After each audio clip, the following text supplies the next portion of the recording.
Good morning, everyone. Welcome to lesson 196. It can be but myself I crucify. When this is firmly understood and kept in full awareness, you will not attempt to harm yourself, nor make your body slave to vengeance. You will not attack yourself. You will realize that to attack another is to attack yourself. You will be free of the insane belief that to attack a brother or sister saves yourself. And you will understand that his or her safety is your own, and in their healing, you are healed. Perhaps at first you will not understand how mercy, limitless, and with all things held in its sure protection, can be found in the idea we practice for today. It can be but myself I crucify. It may in fact appear to be a sign that punishment can never be escaped, because the ego, under what it sees as threat, is quick to cite the truth to save its lies. Yet must it fail to understand the truth it uses thus. But you can learn to see these foolish applications and deny the meaning they appear to have. Thus do you also teach your mind that you are not an ego.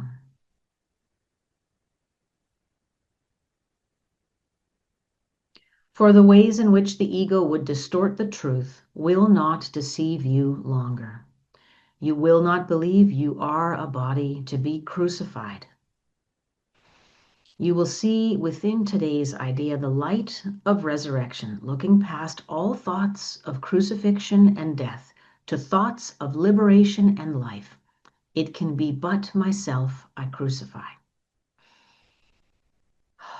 Today's idea is one step we take in leading us from bondage to the state of perfect freedom.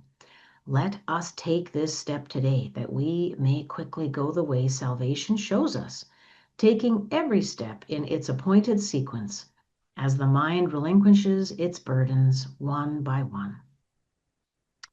It is not time we need for this, it is but willingness.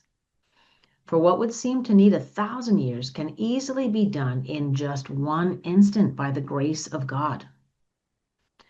The dreary, hopeless thought that you can make attacks on others and escape yourself has nailed you to the cross. Paragraph 5.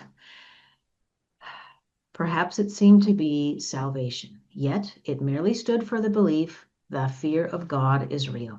And what is that but hell?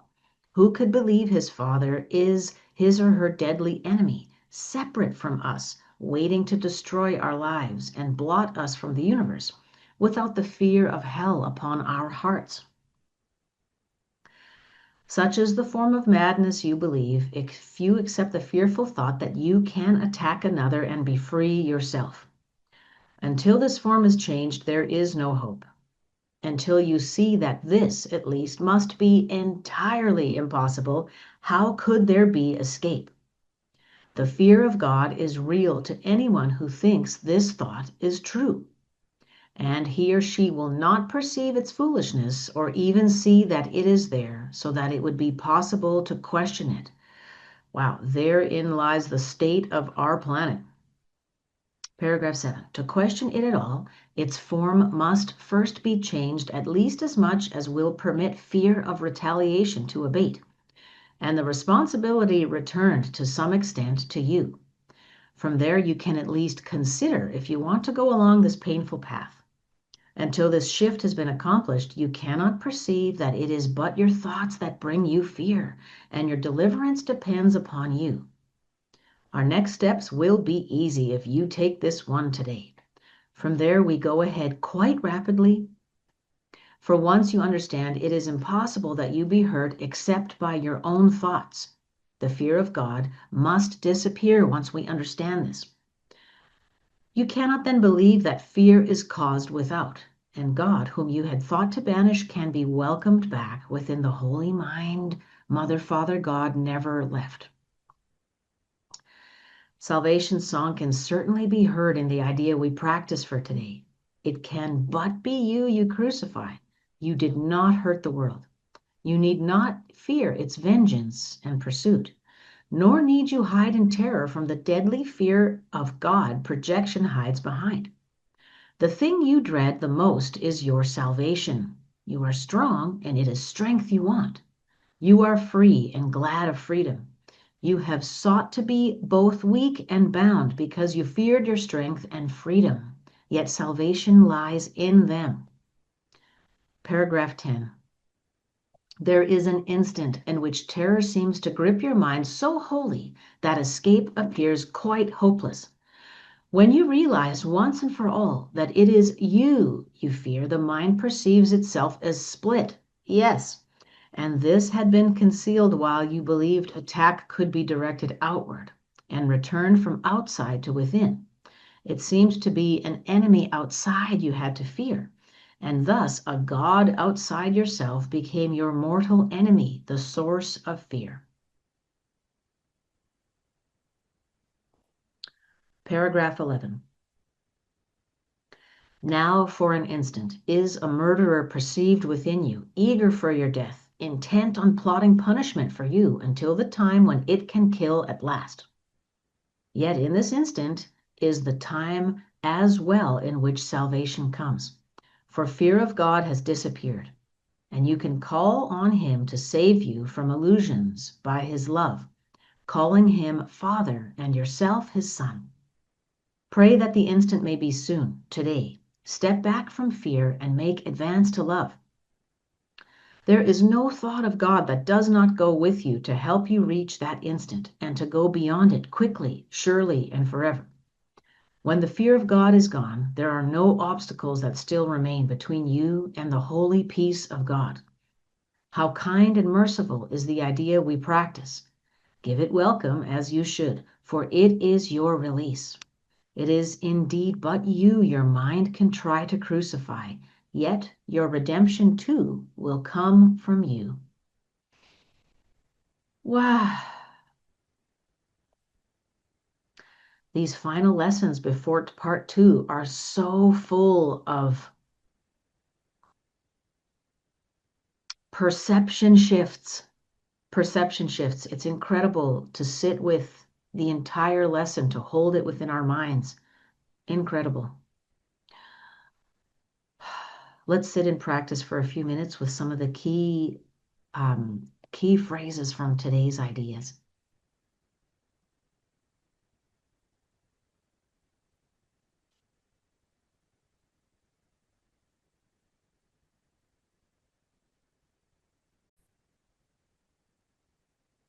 Breathing in, it can be but myself I crucify.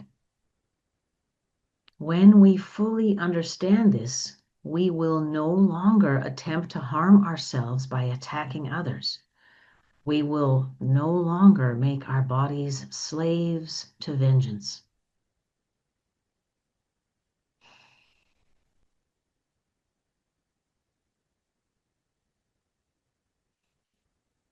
Breathing in.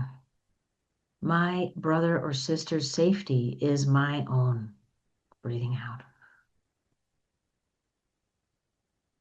Breathing in his or her healing, am I healed?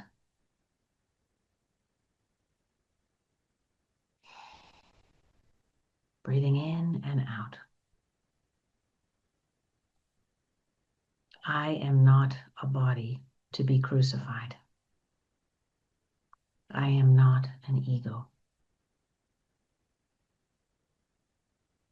Breathing in. I look past all thoughts of crucifixion and death toward liberation and life here and now.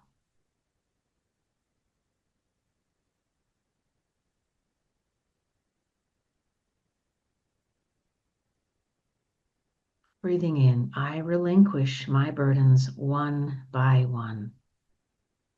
Breathing out. Breathing in, time has no meaning, only willingness. Breathing in, I open myself to the grace of God that I can do in an instant what needs to be done to relinquish burdens from my mind.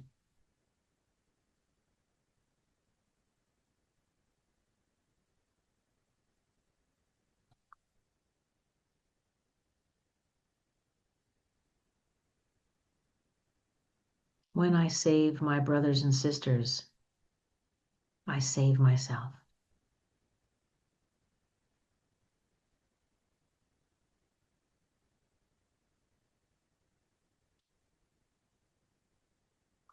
Breathing in, I can only be hurt by my own thoughts, my attack thoughts.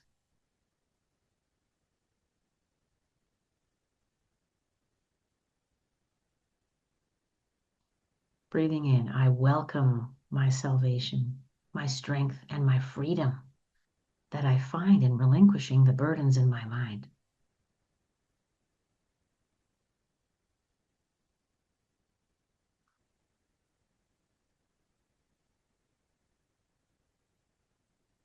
I let go of my split mind and embrace my identity, my union with God and all brothers and sisters.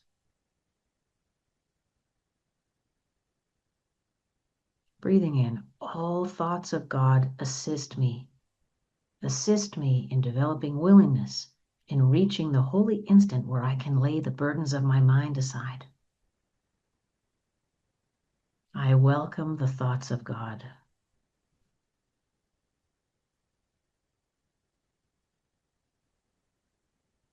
And as I crucify myself by attacking others and myself during the day, I remind myself gently and compassionately that my redemption comes from myself.